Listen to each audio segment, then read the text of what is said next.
Hello friends, welcome back to our channel.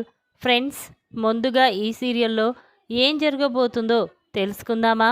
ఇక వీడియోలోకి వెళ్ళినట్లయితే జైల్లో సీనయ్య ఒంటరిగా కూర్చొని రాధ గురించే ఆలోచిస్తూ చాలా బాధపడుతూ ఉంటాడు.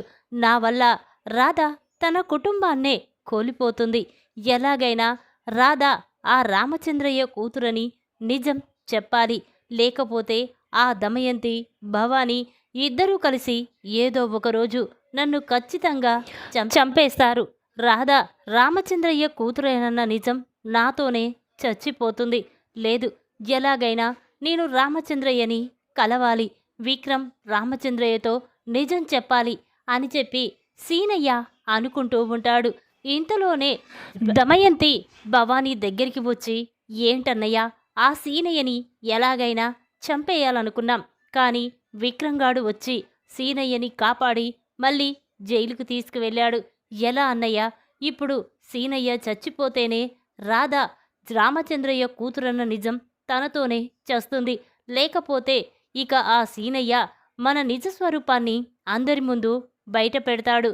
దాంతో మనం చిప్పకూడు తినవలసిందే. ఎలా అన్నయ్య అని దమయంతి అంటూ ఉంటుంది. అప్పుడు భవానీ, అవునమ్మా, సీనయ్య కొంచెంలోనే తప్పించుకున్నాడు.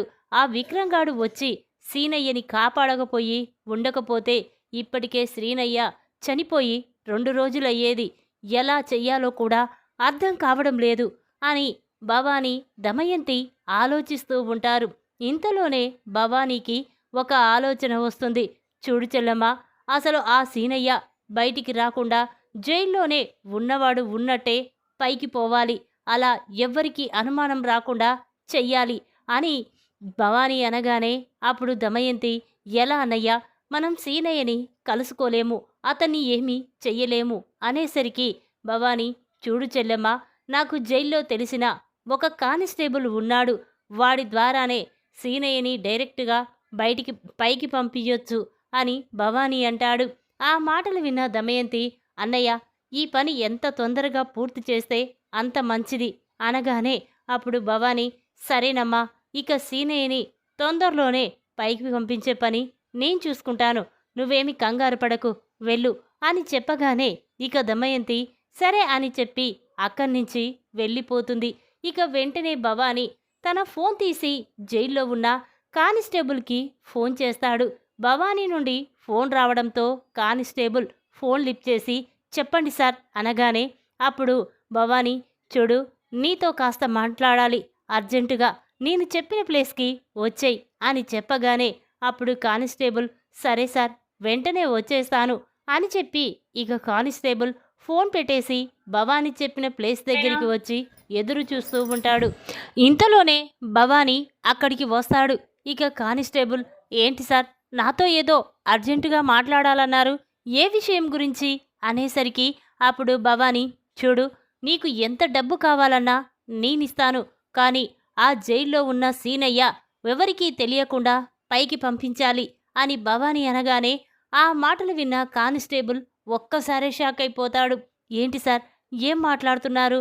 ఇప్పుడు సీనయ్యకి ఏదైనా జరిగితే ఎస్ఐ విక్రమ్ గారు అస్సలు ఊరుకోరు. ఒకవేళ నేనే ఆ సీనయ్యని ఏదైనా చేశానని విక్రమ్ గారికి తెలిసిందంటే నా ప్రాణాలు తీయడానికైనా వెనకాడడు అని చెప్పగానే అప్పుడు భవానీ, చూడు, నువ్వు ఉద్యోగంలో సంపాదించిన డబ్బు నేను ఒకే రోజు నీ చేతిలో పెడతాను, నువ్వు ఆ సీనయ్యని ఎలాగైనా పైకి పంపించాలి అని చెప్పగానే అప్పుడు కానిస్టేబుల్, సరే సార్, మీరు మాట ఇస్తున్నారు, మీ మాట కోసమైనా నేను ఆ సీనయ్యని ఏదో ఒకటి చేస్తాను అని చెప్పి ఇక కానిస్టేబుల్ అనగానే అప్పుడు భవానీ, చూడు, ఆ పని ఎంత తొందరగా పూర్తి చేస్తే ఆ డబ్బు నీ చేతిలోకి అంత తొందరగా వస్తుంది అని చెప్పి అక్కడి నుంచి వెళ్ళిపోతాడు. ఇక కానిస్టేబుల్ మాత్రం సీనయ్యనే చూస్తూ ఉంటాడు. ఎలాగైనా సీనయ్యని పైకి పంపించాలి అని చెప్పి ఆలోచిస్తూ ఉండగా ఇంతలోనే జైల్లో ఒకతను సీనయ్యకి భోజనం తీసుకొని వస్తూ ఉంటాడు. ఇక అది చూసిన కానిస్టేబుల్ వెంటనే అతని దగ్గరికి వెళ్ళి, చూడు, నేను సీనయ్యకి భోజనం పెడతాను, కానీ వేరే జైల్లో ఉన్న ఖైదీ అసలు భోజనం చేయట్లేదు, ఒక్కసారి మీరు అతన్ని చూసుకోండి, వెళ్ళండి అని చెప్పగానే ఇక అతను ఆ భోజనం కానిస్టేబుల్కి ఇచ్చి వెళ్ళిపోతాడు. ఇక కానిస్టేబుల్ వెంటనే ఆ భోజనంలో ఏదో తన దగ్గర ఉన్న ఏదో లిక్విడ్ని ఆ భోజనంలో కలుపుతాడు. ఇక కానిస్టేబుల్, ఒరేయ్ సీనయ్య, ఈ దెబ్బతో నువ్వు పైకి పోవడం ఖాయం అని చెప్పి వెంటనే ఆ కానిస్టేబుల్ ఆ భోజనం తీసుకొని సీనయ్యకి ఇస్తాడు. ఇక సీనయ్య ఏమీ తెలియక ఆ భోజనం తింటాడు. కాసేపు ఆగిన తర్వాత సీనయ్య కళ్ళు తిరిగి కింద పడిపోతాడు. ఇక వెంటనే వాళ్ళని వీళ్ళని పిలుస్తూ ఉంటాడు. ఇక కానిస్టేబుల్ మాత్రం సీనయ్య అరుపులు విని ఆ పక్క ఎవరూ రాకుండా చూస్తూ ఉంటాడు. ఇక ఇంతలోనే అటుగా వెళ్తున్న ఎస్ఐ సీనయ్య అరుపులు విని, ఇదేంటి ఎప్పుడూ లేంది సీనయ్య ఏదో మూలిగిన శబ్దం వినపడుతుందేంటి అని చెప్పి వెంటనే ఎస్ఐ సీనయ్య జైలు దగ్గరికి వచ్చి చూసేసరికి శ్రీనయ్య ప్రాణాలతో కొట్టుమిట్టాడుతూ ఉంటాడు. అది చూసిన ఎస్ఐ ఒక్కసారే షాక్ అవుతాడు. వెంటనే సీనయ్య దగ్గరికి వెళ్ళి, సీనయ్య ఏం జరిగింది అని అంటూ ఉంటే ఇక శ్రీనయ్య స్పృహ కోల్పోతాడు. వెంటనే ఎస్ఐ సీనయ్యని హాస్పిటల్కి తీసుకువెళ్ళి హాస్పిటల్లో జాయిన్ చేస్తాడు. ఇక ఎస్ఐ తన ఫోన్ తీసి విక్రమ్కి ఫోన్ చేస్తాడు. ఎస్ఐ నుండి ఫోన్ రావడంతో విక్రమ్ ఫోన్ లిఫ్ట్ చేసి, చెప్పండి సార్ అనగానే అప్పుడు ఎస్ఐ, చూడు విక్రమ్, మీ మామగారు ప్రాణాపాయ స్థితిలో ఉన్నాడు. అతన్ని హాస్పిటల్లో అడ్మిట్ చేశాను. వెంటనే మీరు హాస్పిటల్కి వచ్చేయండి, రాధని తీసుకొని రండి అని చెప్పగానే ఇక విక్రమ్ సరేనండి అని ఫోన్ పెట్టేసి ఇక సీనయ్య దగ్గరికి బయలుదేరుతూ ఉంటాడు. వద్దు, ఇప్పుడు రాధని తీసుకువెళ్తే రాధ చాలా బాధపడుతుంది. ఒక్కసారి హాస్పిటల్కి వెళ్ళి సీనయ్యని చూసిన తర్వాత ఆ తర్వాత రాధని తీసుకువెళ్తాను అని చెప్పి విక్రమ్ హాస్పిటల్కి బయలుదేరతాడు. ఇక బెడ్ మీద ఆ పరిస్థితుల్లో ఉన్న సీనయ్యని చూసి విక్రమ్ చాలా బాధపడుతూ ఉంటాడు. ఇదేంటి సీనయ్యకి ఇలా కావడమేంటి అని చెప్పి ఎస్ఐ దగ్గరికి వెళ్ళి, ఏంటి ఎస్ఐ గారు, ఏం జరిగింది, సీనయ్య ప్రమాదంలో పడడమేంటి అనగానే అప్పుడు ఎస్ఐ, చూడండి విక్రమ్ గారు, అసలు సీనయ్యని నిన్న జైలుకు తీసుకువెళ్తుంటే కూడా ఎవరో కావాలని తన మీద అటాక్ చేశారు. ఇప్పుడు సీనయ్య తినే భోజనంలో విషం కలిపి సీనయ్యని చంపాలనుకుంటున్నారు. చూడు, సీనయ్య ఏదో విషయం మన దగ్గర దాస్తున్నాడు. సీనయ్య బ్రతికి ఉంటే ఎవరికో ప్రమాదం, అందుకే సీనయ్యని చంపాలని చూస్తున్నారు. కానీ ఆ విషయమేంటో తొందరగా తెలుసుకోవాలి, లేకపోతే సీనయ్య ప్రాణాలకే ప్రమాదం అని చెప్పగానే అప్పుడు విక్రమ్, సరే సార్, ఆ నిజమేంటో తెలుసుకుంటాను అని విక్రమ్ మాట్లాడుకుంటూ ఉంటారు. ఇంతలోనే సీనయ్య స్పృహలోకి వస్తాడు. ఇక విక్రమ్ అక్కడ ఉండడం చూసిన సీనయ్య, విక్రమ్ మీరా, అసలు నాకేం జరిగింది అనగానే అప్పుడు విక్రమ్, ఏమీ లేదు సీనయ్య, నువ్వు కాస్త కళ్ళు తిరిగి పడిపోయావు, అందుకే నీకిలా జరిగింది, ఏమీ కాలేదు అనేసరికి అప్పుడు సీనయ్య, ఎందుకు అల్లుడు అబద్ధమాడుతున్నావు, నేను తినే భోజనంలో ఎవరో విషం కలిపారు, అందుకే నాకిలా జరిగింది అని సీనయ్య అనగానే అప్పుడు విక్రమ్, చూడు సీనయ్య, అసలు నీవు ఏదో ప్రాబ్లం ఉంది, నీ గురించి ఎవరో ఆలోచిస్తున్నారు, నిన్ను చంపాలని చూస్తున్నారు, అంటే నీకు ఏదో నిజం తెలుసు, ఆ నిజమేంటో చెప్తే నేను కూడా అదేంటో తెలుసుకుంటాను కదా, చెప్పు సీనయ్య అనగానే అప్పుడు సీనయ్య ఆలోచిస్తూ తన మనసులో, ఏంటి విక్రమ్ బాబు చెప్పేది, అసలు రాధ ఎవరో కాదు, రామచంద్రయ్య కన్న కూతురు, ఆ నిజాన్ని మీకు చెప్పాలనుకొని ఒకరోజు మీ ఇంటికి వచ్చాను, కానీ దమయంతి అలా మాట్లాడడంతో నేను వెనక్కి తిరిగి వచ్చేశాను, కానీ ఇదంతా చూస్తుంటే నా ప్రాణాలకే ప్రమాదం ఉందని తెలిసిపోతుంది, నేనిప్పుడు చనిపోతే రాధ రామచంద్రయ్య కన్న కూతురని నిజం నాతోనే చచ్చిపోతుంది, అందుకే ఈ నిజాన్ని వెంటనే నేను రామచంద్రయ్యకి చెప్పాలి, లేకపోతే రాధ అనాథ అయిపోతుంది అని చెప్పి సీనయ్య ఆలోచిస్తూ, చూడు విక్రమ్ బాబు, ఒక్కసారి రామచంద్రయ్యని రాధని ఇక్కడికి తీసుకురా, వాళ్ళని చూడాలనిపిస్తుంది అనగానే అప్పుడు విక్రమ్, సరే సీనయ్య వెళ్తాను అని చెప్పి ఇంటికి వస్తాడు. ఇక సీనయ్య రాధతో, చూడు రాధ, సీనయ్యకి ఆరోగ్యం బాగోలేదు, హాస్పిటల్లో అడ్మిట్ చేశాము, నిన్ను చూడాలనుకుంటున్నాడు, వెంటనే మనం హాస్పిటల్కి వెళ్దాం పదా అని చెప్పగానే రాధ ఒక్కసారి షాక్ అయిపోయి చూస్తూ ఉంటుంది. ఇక బాధపడుతూ కన్నీళ్లు పెట్టుకుంటూ ఏంటి మా నాన్న హాస్పిటల్లో అడ్మిట్ అయ్యాడా అంటే నేను మా నాన్నని చూడాలి, వెళ్దాం పదండి అని కంగారుగా వెళ్తూ ఉంటారు. అది గమనించిన రామచంద్రయ్య, అమ్మ రాధా, విక్రమ్ ఎక్కడికి వెళ్తున్నారమ్మా అనగానే ఇక విక్రమ్ జరిగిన విషయమంతా రామచంద్రయ్యకి చెప్తాడు. ఇక అది విన్న రామచంద్రయ్య, ఒరే విక్రమ్, నువ్వు డ్యూటీకి వెళ్ళాలి కదా, నువ్వు వెళ్ళు, నేను రాధని తీసుకొని హాస్పిటల్కి వెళ్తాను, అలాగే సీనయ్యని చూసొస్తాను అని చెప్పగానే అప్పుడు విక్రమ్, సరే మామయ్య వెళ్తాను అని చెప్పి విక్రమ్ డ్యూటీకి వెళ్ళిపోతాడు. ఇక రామచంద్రయ్య, రాధ ఇద్దరూ కలిసి హాస్పిటల్లో ఉన్న సీనయ్య దగ్గరికి వెళ్తారు. సీనయ్యని చూసిన రాధ బాధపడుతూ, ఏంటి నానా, ఏం జరిగింది, ఎందుకు నువ్వు హాస్పిటల్లో అడ్మిట్ అయ్యావు అనగానే అప్పుడు సీనయ్య, అమ్మ రాధ, నువ్వేం బాధపడకమ్మా, కాస్త నీరసంగా ఉండడంతో హాస్పిటల్లో అడ్మిట్ అయ్యాను, ఎందుకమ్మా బాధపడుతున్నా, నాకేమీ కాదు, అల్లుడు ఉన్నన్ని రోజులు నాకేమీ జరగదు, నువ్వు బాధపడకమ్మా అని చెప్పి సీనయ్య అంటాడు. ఆ మాటలు విన్న రామచంద్రయ్య, ఏంటి సీనయ్య, ఎందుకు బాధపడుతున్నావు, నీ కూతుర్ను చూసుకోవడానికి విక్రమ్ ఉన్నాడు, నువ్వు జైల్లో ఉన్నా కూడా రాధని ఒక తండ్రిలా అన్నలా కాపాడుకుంటున్నాడు, నువ్వు బాధపడకు సీనయ్య, రోజు మంచిగా అన్నం తిని జైల్లో ప్రశాంతంగా ఉండు అనగానే అప్పుడు సీనయ్య బాధపడుతూ ఉంటాడు.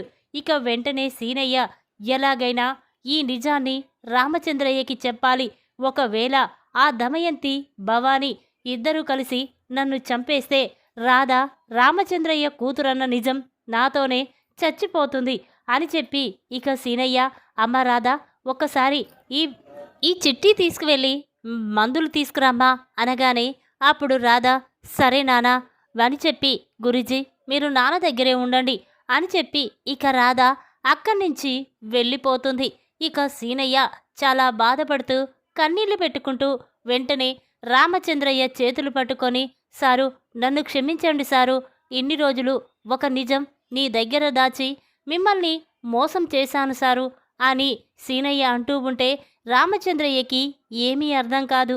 ఏంటి సీనయ్య, ఏంటి నువ్వు నన్ను మోసం చేయడమేంటి, నాకేమీ అర్థం కావడం లేదు అనగానే అప్పుడు సీనయ్య, చూడు సారు, మీరు నీ కూతురు చిన్నప్పుడే తప్పిపోయిందని నీ కూతురు గురించి ఎంతగానో వెతికారు, కానీ నీ కూతురు ఎక్కడా కనిపించలేదు, కానీ ఒకరోజు మీరు ఏదో ఇంట్లో ఫంక్షన్ చేస్తూ ఉంటే నేను ఒకరోజు మీ ఇంటికి వచ్చాను, కానీ మీ ఇంట్లో రాధ చిన్నప్పటి ఫోటోను చూశాను, అప్పుడే రాధ మీ కన్న కూతురని తెలిసిపోయింది. ఇక మరుసటి రోజు మీతో నిజం చెప్పడానికి మీ ఇంటికి వస్తూ ఉంటే దమయంతి, భవాని ఇద్దరు ఫోన్లో మాట్లాడుకుంటున్నారు. నాకు చిట్టి ఎక్కడ ఉందో దమయంతికి తెలిసింది, అందుకే దమయంతి, భవాని ఇద్దరూ కలిసి నన్ను చంపాలని చూశారు, కానీ ఆ తర్వాత చిట్టిని కూడా చంపేయాలని చూశారు, అందుకే నేను బయట ఉంటే దమయంతి, భవాని నన్ను చంపేస్తారని ఏ నేరం చెయ్యకుండా ఆ నేరాన్ని నా మీద వేసుకొని నేను జైలుకు వెళ్ళాను, నాకు చిట్టి ఎక్కడ ఉందో తెలుసు అని సీనయ్య అనగానే ఆ మాటలు విన్న రామచంద్రయ్య ఒక్కసారే షాక్ అయిపోయి చూస్తాడు. ఏంటి సీనయ్య, నీకు నిజం తెలుసా, ఎక్కడ నా కూతురు ఎక్కడ, చెప్పు సీనయ్య, నీకు పుణ్యం ఉంటుంది అనగానే అప్పుడు సీనయ్య, చూడండి సారు, నన్ను క్షమించండి, కానీ ఇన్ని రోజులు నీ కూతుర్ని వెతుకుతున్నా ఆ నీ కూతురు ఎవరో కాదు, నా దగ్గర ఉన్న రాధే మీ కన్న కూతురు చిట్టి అని చెప్పగానే రామచంద్రయ్య ఒక్కసారే షాక్ అయిపోయి చూస్తూ ఉంటాడు. ఏంటి సీనయ్య, నా కూతురు రాధే నా కన్న కూతురా, ఇన్ని రోజులు ఈ విషయం నాతో ఎందుకు చెప్పలేదు అనగానే అప్పుడు సీనయ్య, చూడు అయ్యా, అసలు నా కూతురు నాకు దూరం అయిపోతుందోనేమని భయమైంది, అంతేకాకుండా దమయంతి రాధే చిట్టి అని తెలిస్తే తన ప్రాణాలకి ప్రమాదమని ఇన్ని రోజులు ఈ నిజం నీతో చెప్పలేను, నన్ను క్షమించండి సారు అని చెప్పి ఇక సీనయ్య రామచంద్రయ్యతో రాధే చిట్టి అని నిజం చెప్పేస్తాడు. ఆ మాటలు విన్న రామచంద్రయ్య ఒక్కసారి షాక్ అవుతాడు. సీనయ్య, ఇన్ని రోజులు రాధే నా కూతురని తెలియక నేను చాలా బాధపడ్డాను, కానీ నా కూతురు బ్రతికే ఉందన్న నిజం ఇప్పుడు నాకు తెలిసింది అని చెప్పగానే అప్పుడు సీనయ్య, చూడు బాబు, ఈ నిజం రాధకు తెలియనివ్వొద్దు. రాధని జాగ్రత్తగా చూసుకోండి. ఇక దమయంతి, భవానీ ఇద్దరూ కలిసి నన్ను చంపాలని చూస్తున్నారు అని చెప్పగానే ఇక రామచంద్రయ్య సీనయ్య ద్వారా గుండె పగిలే నిజం తెలుసుకొని బాధపడుతూ ఉంటాడు. అంటే ఇన్ని రోజులు సీనయ్యని, నా కూతుర్ని చంపాలని చూసింది భవానీ, దమయంతి. ఇన్ని రోజులు వాళ్ళ నిజస్వరూపం తెలుసుకోక నేను వాళ్ళని క్షమించాను. కానీ ఇక వాళ్ళని నేను క్షమించను.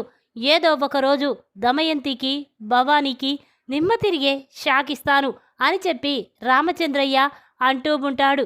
ఇంతలోనే రాధ అక్కడికి వస్తుంది. ఇక రాధని చూసిన రామచంద్రయ్య చాలా సంతోషపడతాడు. తన మనసులో, అమ్మా రాధ, ఇన్ని రోజులు నువ్వు నా కన్న కూతురువని తెలియక నిన్ను చాలా బాధ పెట్టాను. కానీ సీనయ్య ద్వారా నువ్వు నా కన్న కూతురువని తెలుసుకొని చాలా సంతోషపడుతున్నాను. కానీ ఈ విషయం విక్రమ్కి చెప్తాను, విక్రమ్ కూడా చాలా సంతోషపడతాడు అని చెప్పి రామచంద్రయ్య అనుకుంటూ ఉంటాడు.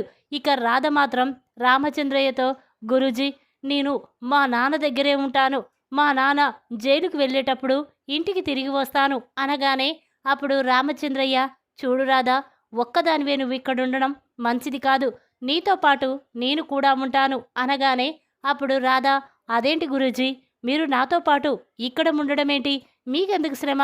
వెళ్ళండి అనేసరికి అప్పుడు రామచంద్రయ్య, అదేంటమ్మా, నా కూతురికి తోడుగా ఉంటే తప్పేముంది అని రామచంద్రయ్య అనేసరికి రాధ షాక్ అయిపోయి చూస్తూ ఉంటుంది. ఏంటి గురించి ఏం మాట్లాడుతున్నారు?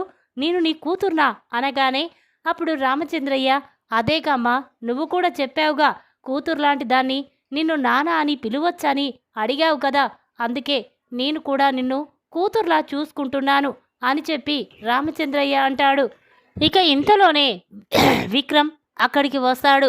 విక్రమ్ని చూసిన రామచంద్రయ్య వెంటనే విక్రమ్ దగ్గరికి వెళ్ళి, ఒరే విక్రమ్, నీతో అర్జెంటుగా ఒక విషయం గురించి మాట్లాడాలిరా అనగానే అప్పుడు విక్రమ్, ఏంటి మావయ్య, ఎప్పుడూ లేంది అంత సంతోషంగా ఉన్నా, ఏ విషయం గురించి అనేసరికి అప్పుడు రామచంద్రయ్య, ఒరేయ్, అది చిట్టి అంటూ ఉంటే అప్పుడు సీనయ్య తన కళ్ళతో సైగ చేస్తూ, ఇప్పుడే అప్పుడే చెప్పొద్దు సార్ అని అంటాడు.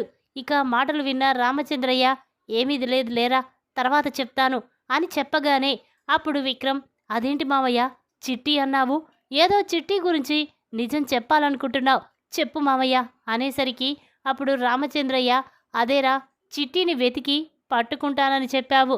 ఇంతవరకు చిట్టి గురించే ఆలోచించడం లేదు. అందుకే చిట్టి ఎక్కడ ఉందో తొందరగా తెలుసుకోరా అని రామచంద్రయ్య అనగానే అప్పుడు విక్రమ్, సరే మావయ్య, నువ్వు చెప్పినట్టే చిట్టిని వెతికి తొందరలోనే మీ ముందుకు తీసుకొస్తాను, నువ్వేం బాధపడకు అని చెప్పి విక్రమ్ అంటాడు. ఈ విధంగా హాస్పిటల్లో ఉన్న సీనయ్య ద్వారా గుండె పగిలే నిజం తెలుసుకుని షాక్ అయిపోయిన రామచంద్రయ్య. ఈ వీడియో కనుక మీకు నచ్చినట్టయితే లైక్ చేయండి. మరిన్ని వీడియోల కోసం మా ఛానల్ని తప్పకుండా సబ్స్క్రైబ్ చేసుకోండి. Thanks for watching.